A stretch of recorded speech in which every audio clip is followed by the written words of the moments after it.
सबैलाई नमस्ते, जय मसी। आज पनि अर्को त्यस्तै शक्तिशाली जीवनको सत्य कथा। प्रहरीदेखि पास्टर, त्यही पनि वरिष्ठ पास्टरसम्म। हाल एनसीपीका उपाध्यक्ष, लामो समयसम्म एनसीपीको उपाध्यक्षमा पनि कार्यरत हुनुहुन्छ लेटाङ प्रसन्नता चर्च घुम्तीका आदरणीय वरिष्ठ पास्टर हुनुहुन्छ रेभरेन्ड बीबी कार्कीज्यू। मलाई हामी आज उहाँको सत्य कथाको विषयमा, उहाँको जीवनमा परमप्रभुले गर्नुभएको कामको विषयमा कुराकानी गर्न लागिरहेका छौँ। हामी खुसी छौँ उहाँको जीवनबाट आशिषहरू लिन पाउँदाखेरि, र यो आशिष तपाईँलाई पनि होस् भनेर आज यो अन्तर्वार्ता तपाईँको लागि तयार पारेका छौँ। अन्त्यसम्म सुन्नुहोला। हामी स्वागत गर्न चाहन्छौँ हाम्रो आदरणीय रेभरेन्ड पास्टर बीबी कार्की ज्यूलाई। स्वागत छ हजुरलाई।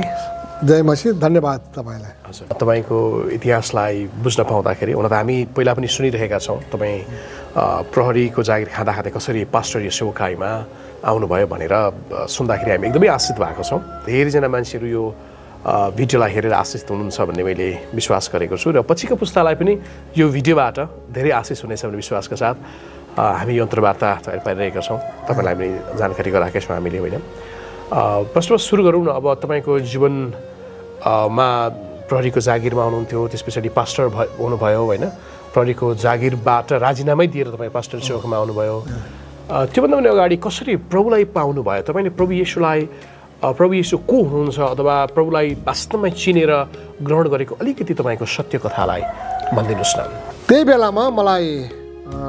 एडोन रङ्गङ, स्वर्गीय एडोन रङ्गङ हुनुहुन्छ, उहाँ आइरहने हिँडेर त्यस बेला आएर भाइ अब तपाईँ प्रभुको काम गर्नुपर्छ भन्ने कुरा गर्नुभयो, र मलाई लिएर गएर 1984मा लगेर उहाँले मलाई 1 महिने क्याम्पसको ट्रेनिङ सिकाउनु भयो शिव मन्दिर सिलगढीमा। त्यसपछि 1985को जनवरी 5 तारिकको दिन चाहिँ मलाई गायस राई, वीरबहादुर राई उहाँ क्याम्पस हुनुहुन्थ्यो, एडोन दाजु भएर सिलगढीको महानन्दमा नदीमा मलाई तिनै व्यक्ति पास्टर जेकब प्रधानबाट, हिमालय फ्रिजको पास्टर जेकब प्रधानबाट मलाई उहाँहरूले चाहिँ व्यक्ति दिनुभयो। अनि त्यो प्रभुलाई पाउनुभन्दा अगाडि एक किसिमले हेर्नु भने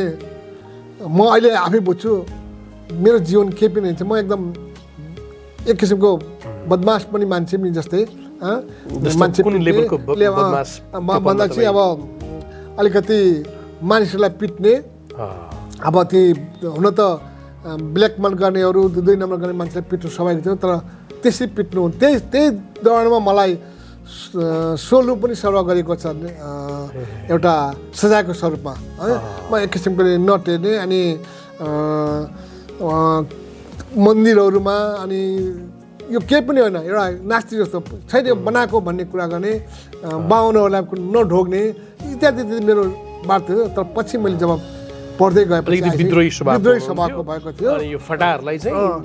ठोक्नै पर्छ भन्ने स्वभाव थियो मेरो। तर पछि प्रभुलाई पाइसके पश्चात चाहिँ अनि म धेरै नै जस्तो आशिष पाएँ। अहिले ती गलत प्रकारको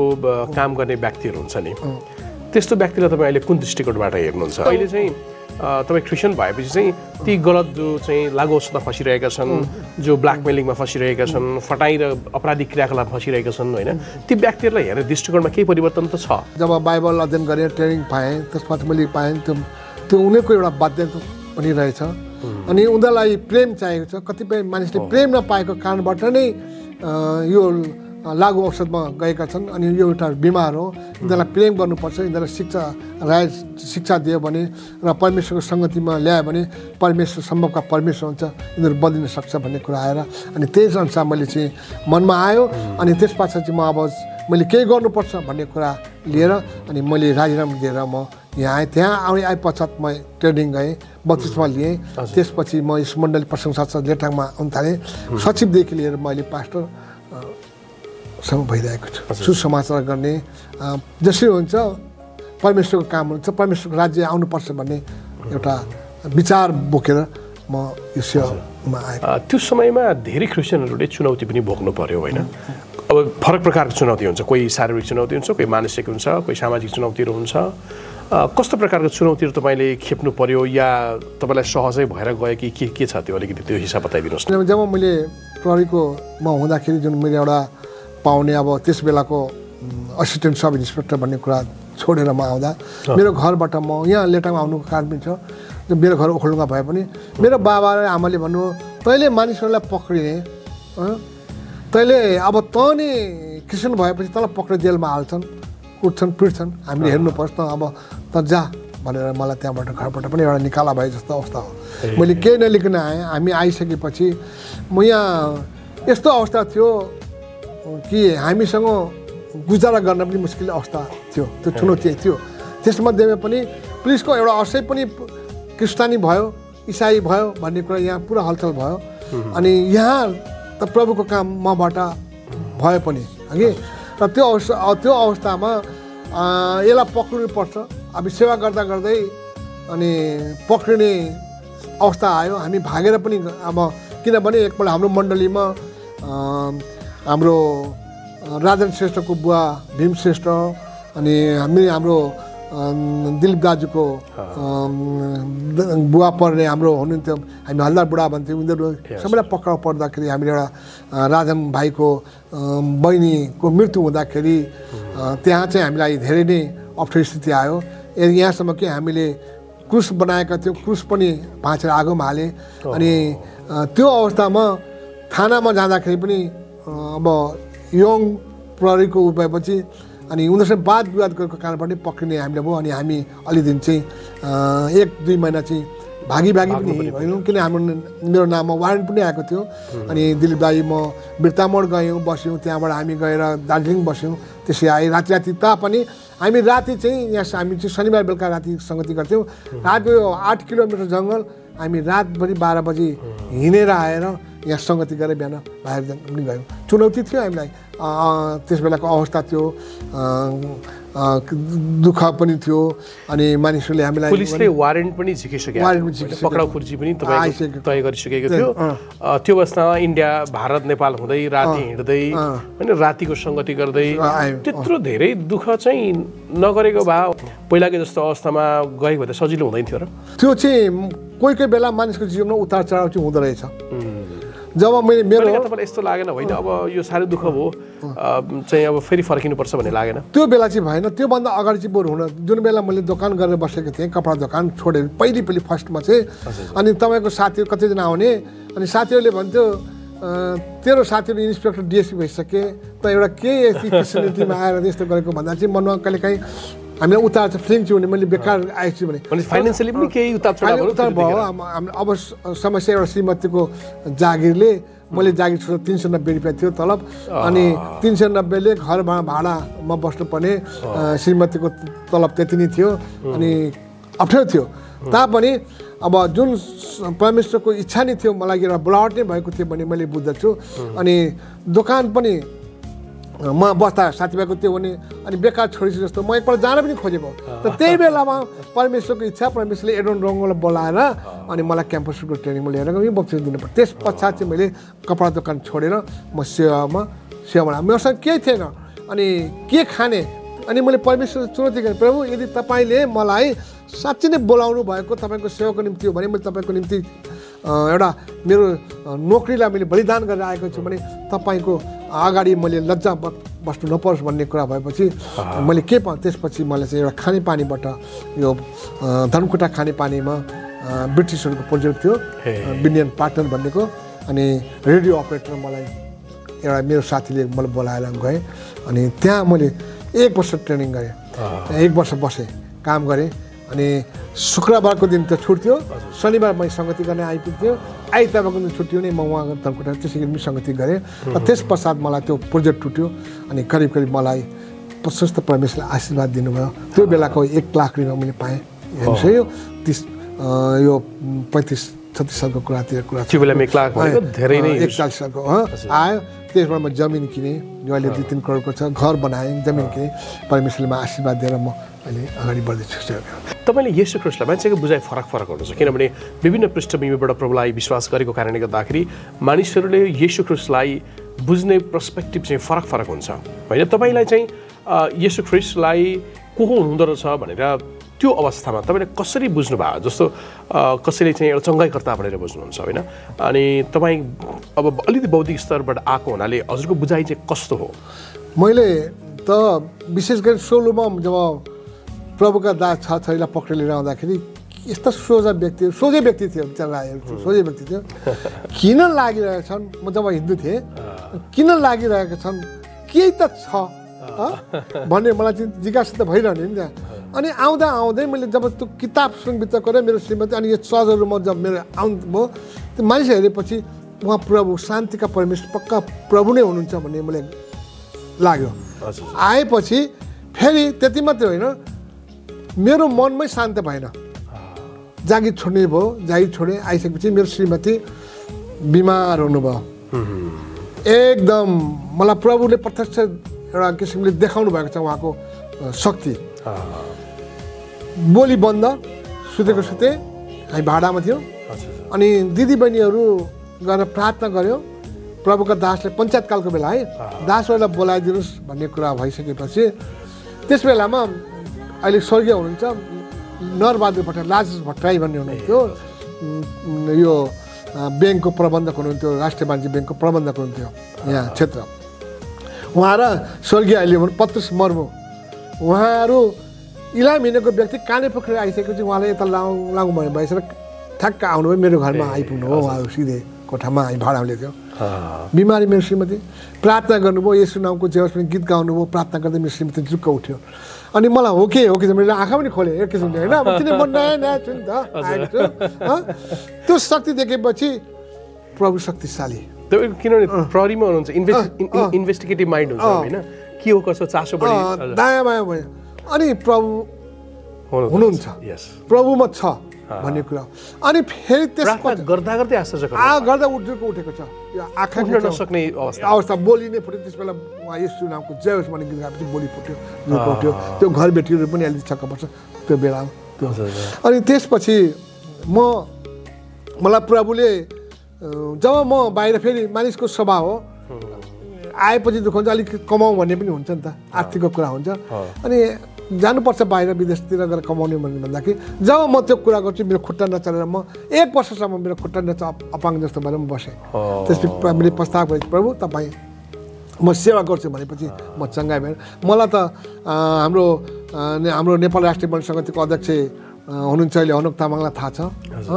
म यति मलाई मरेर बाँचेको मान्छे भन्छ म दम बढ्ने गर्मीको दिनमा ज्याकेट लगाएर हिँड्ने मान्छे पङ्खा नलाग्ने नचाहिने मान्छे त्यस्तो व्यक्ति आज जब प्रभुको सेवा आएपछि प्रभुको शक्ति छ भने चाहिँ उहाँको सेवा गरेपछि मलाई सबै कुरा अहिले प्रभुको काम विदेश जाँदा चाहिँ खुट्टा जाने अनि म कहीँ जाने मलाई कति ठाउँमा अफर त्यस्तो आयो मैले जे छ प्रभुमा बलबल भनेपछि परमेश्वर जीवित हुनुहुन्छ भन्ने कुराको अनुभव तपाईँले आफ्नो जीवनमा अहिले तपाईँको परिवारको कुरा जस्तो तपाईँको बुबा मम्मी र अन्य दाजुभाइहरूको अवस्था कस्तो छ उहाँहरू अब मलाई प्रेरणा अलिअलि मिलेको पनि छ मेरो फुपा पास्टर हरिभक्त केसी ओखलडुङ्गामा पास्टर हुनुहुन्थ्यो अनि उहाँलाई अगाडि अनि उहाँलाई बिमार भएर रोग भएर उहाँ प्रभुमा आउनुभयो पुलिसमा हल्दार हुनुहुन्थ्यो उहाँ पनि भइसके पछाडि मेरो स्वयं फुपू अनि क्रिस्तानी भयो भनेर उहाँलाई छोडी पठाउनु भयो त्यत्तिकै प्रभुमा त्यत्तिकै जानुभयो तपाईँको आफ्नै मेरो आफ्नै फुपूले अनि मैले त्यो भोगेको थिएँ अनि उहाँलाई त्यस्तो हुँदा त उहाँले सेवकाई गर्नुहुन्थ्यो भने उहाँ कुष्ठरोगबाट निको हुनुभयो भने परमेश्वर सत्य अनि उहाँबाट पनि मैले प्रेरणा पाएर पास्टर वीरबहादुर राईवालाको सन्डे स्कुलको प्रेरणा पाएर मेरो श्रीमतीको उसबाट र त्यो सुनमती मलाई चाहिँ दोहोरोपन बनाएर प्रभु हुनुहुन्छ साँचो परमेश्वर उहाँ मात्रै न म यतिसम्म कि म शिवको भक्त हो मैले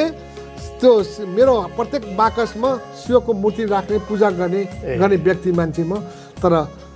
प्रभु चाहिँ साँचो प्रभु चाहिँ येशू मात्रै हुन्छ भन्ने कुरा अनि मैले पनि बाटो सत्य जीवनमै हुन्छ भन्ने भयो अनि के को बाटो भन्नुभएको होला भने मैले त्यसलाई बाइबल सर हेर्दाखेरि त्यति बुझ्ने थिएँ तर मैले पाएपछि स्वर्ग जाने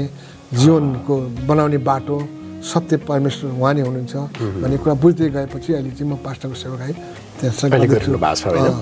भनेपछि हामीलाई अब नर्मली के हुन्छ भने हामी येशू ख्रीष्ट मात्रै साँचो परमेश्वर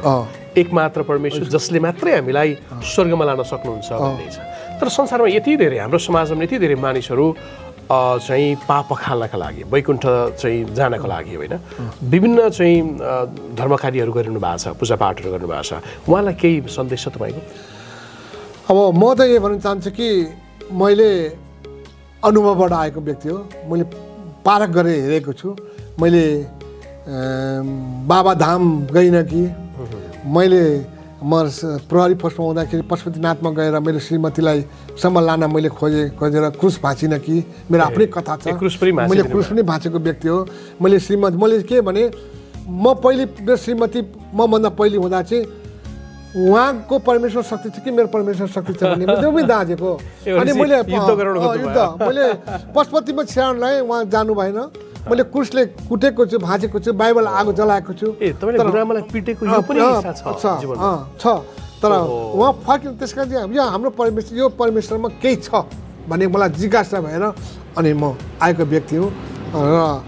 उहाँको परमेश्वरले ठिक हुनुहुँदो रहेछ र साँचो परमेश्वर भनिकन त्यहाँबाट मेरो परमेश्वरले के गर्न सकेन भनेर अनि मैले उहाँलाई स्वतन्त्र छोडिदिएँ अनि म पनि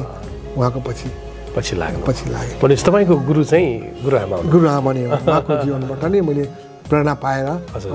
आएर उहाँले मलाई प्रार्थना गर्नुभयो अहिले कस्तो लाग्छ त्यतिखेर तपाईँले चाहिँ क्रुस भाँच्दा उहाँ माथि हातपात गर्दाखेरि अहिले कस्तो लाग्छ मलाई अफसोस मैले गल्ती गरेँ भने मैले उहाँसँग सरी पनि भनिसकेको छु है तर त्यो म अन्जानमा थिएँ तर त्यसको ठुलो भएन तर सायद म प्रभुलाई नपाएको भए सायद संसारिक कुरामा त मान प्रतिष्ठामा म डिएसपीसम्म हुन्थ्यो होला त्यो आफ्नै ठाउँमा छ तर त्योभन्दा पनि मान प्रतिष्ठा परमेश्वर मलाई आशिष अहिले दिनुभएको छ अहिले पनि तपाईँको परमेश्वर तपाईँलाई नेपालकै एउटा क्रिस्चियन समाजको छात्र सङ्गठन एनसिपी नेपाल उपाध्यक्षको चाहिँ करिब 8 वर्ष त्यहाँ सेवा गरिसक्नु भएको 9 वर्ष अहिले 9 वर्षमा रनिङ हुनुहुन्छ भनेपछि यो यत्तिका धेरै मण्डलीहरूलाई संरक्षण गर्ने मण्डलीहरूलाई विकसित गर्दै लाने एउटा मुख्य जिम्मेवारीको रूपमा तपाईँ हुनुहुन्छ भनेपछि यो पनि परमप्रभुको ठुलो आशिष मलाई धेरै चिन्छन् प्रभुको अनुग्रह आशिषमा म 75 जिल्ला समसम घुमिसकेको व्यक्ति छु होइन जान्छन् अनि देश विदेशमा पनि प्रभुले नपढे लेखेको कम भए पनि प्रभुले मलाई चलाउनु भएको छ अनि मलाई यहाँ लेटाङमा पनि मानिसले नराम्रो दृष्टिले हेर्दैनन् सबैले प्रतिष्ठित व्यक्तिको रूपमा लेटाङको इसाई समाजमा कति वर्ष तपाईँले काम म लेटाङको इसाई हाल पनि छु र पहिले पनि मैले 2 कार्यकाल गरेँ तेस्रो कार्यकाल छ र 3 वर्षको कार्यकाल हुन्छ इसाई एकता समाजको पनि सुरुवात भिजन दिने को रूपमा बने हो परमेश्वरले मलाई अचम्मको प्रकारले चलाउनु हुँदैछ दर्शन दिनु चाहिँ भिजन दिनुहुन्छ त्यो भिजन अनुसार म आफू नबनेर अरूलाई पनि बनाउनु खोज्छु यो इलाका इसाई एकता समाजमा भने अनि हाम्रो फिलिप आइम भन्ने एकजना व्यक्ति हुनुहुन्छ हामी मण्डलमा अहिले हुनुहुन्छ उहाँ ब्याप्टिस्ट चर्चबाट आउनु हिमालय फ्री चर्चमा आउनुभयो पेन्टिकोस्टलमा र उहाँबाट पनि छोडेर उहाँ त्यसै बस्नुभएको थियो उहाँको श्रीमती एकदम साह्रै बिमारी भएर विराटनगर लग्यो हस्पिटल उहाँलाई सहायताको आवश्यक पर्यो ब्लडहरू दिनुपर्ने हुँदाखेरि अनि उहाँको पास्टर बाबुले मलाई सोध्नुभयो उहाँ कहाँको सदस्य हुनुहुन्छ भन्दाखेरि अब मैले चाहिँ हाम्रो मण्डली हुनु प्रशंसाको सदस्य भने तर उहाँ सदस्य हुनुहुन्न थियो विश्व मण्डलीको सदस्य त हो नि प्रभुको जन हो नि भन्ने कुरा पनि थाहा अनि मलाई के भयो भने अब हामीलाई पनि एउटा सामाजिक साह्रो गाह्रोमा समाज चाहिँदो रहेछ पर्दाखेरि दुःख पर्दाखेरि अप्ठ्यारो पर्दाखेरि भन्ने कुरा भन्छ अब एउटा समाज गठन गर्नुपर्छ भन्ने आएपछि मैले 2-4 जना पास्टर सल्लाह गरेर ब्याप्टिस्ट चर्चमा हामीले एउटा मिटिङ गऱ्यौँ बोलायौँ सबै पास्टरहरू मैले बोलाएँ सुरुवात गऱ्यौँ अनि त्यस बेलामा 90 भन्छौँ परशु राई ब्याप्टिस्टको पास्टर हुनुहुन्थ्यो उहाँलाई राख्यौँ अनि उहाँ हाम्रो आदरणीय पास्टर दिलीप दाजुलाई पनि बोलायौँ उहाँ आउन भ्याउनु भएन अब के गरौँ भन्दा उहाँ पुरानो मान्छे सिनियर मान्छे हो उहाँलाई अध्यक्ष राखौँ भने इलाका एस्टाको अध्यक्ष उहाँलाई परशुलाई उपाध्यक्ष राजन सचिव यस्तै बनाएर म चाहिँ सल्लाहकार रूपमा साधारण भएर बसेर त्यहाँबाट एकता समाज सुरु हो गर्दै 2 कार्यकाल गर्नुभयो त्यसपछि फेरि अब यसलाई फेरि उहाँ छोड्नुभयो छोडे पश्चात पनि अब आफूले दर्शन देखेर ल्याएको अनि भाइ अरू हाम्रो दहसेर पनि अध्यक्ष हुनुभयो अनि त्यसभन्दा फेरि राजन श्रेष्ठ पनि अध्यक्ष आउनु हो तर उहाँले 1 वर्ष पनि चलाउनु भएन अब कसैले नगर्ने भयो भने जस्तो हुँदैन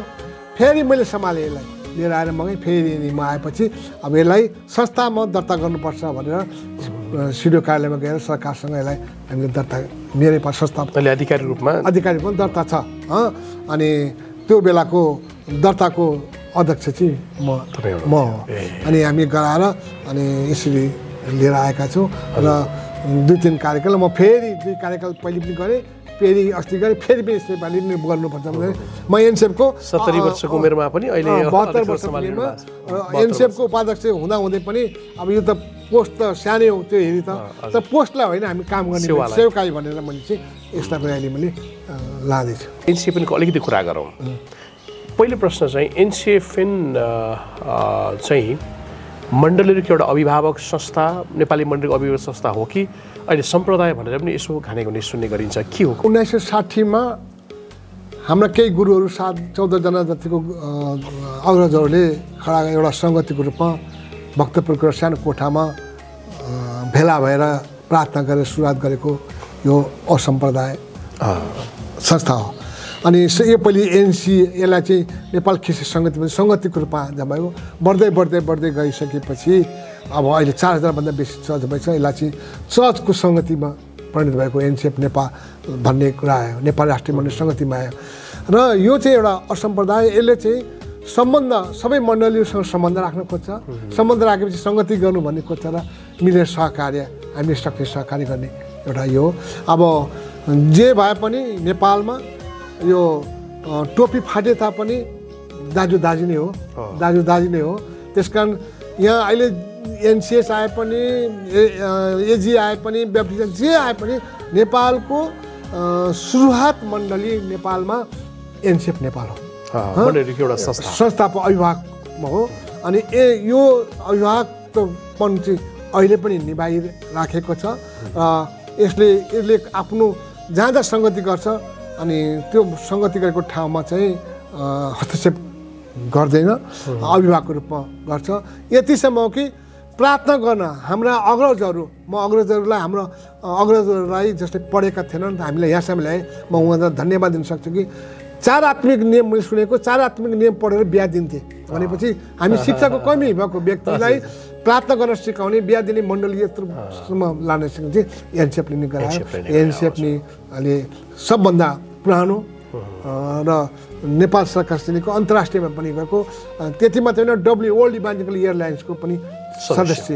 एनसिएफएनले अब गर्ने हुन्छ नि अलिकति दमदार योजना भनेको के छ जुन मण्डलीमा